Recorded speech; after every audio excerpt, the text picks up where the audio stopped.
Good morning guys, in front of me is Samsung Galaxy Tab S9 Plus, and let me show you how to add a fingerprint to this device.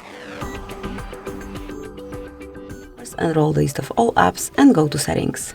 Then find and select security and privacy and go to lock screen. Now click on fingerprint, draw an unlock pattern if you already have one, and if you don't you will have to create a new one, and click on add fingerprint. Tap on register.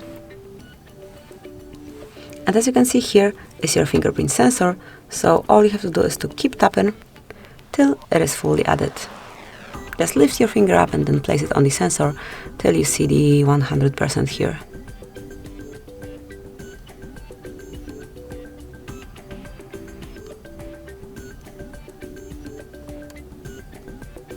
And that's it. Tap on confirmation mark or done, whatever, and now you can smoothly unlock your device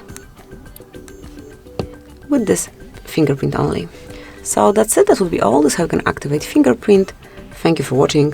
Please subscribe our channel and leave the thumbs up.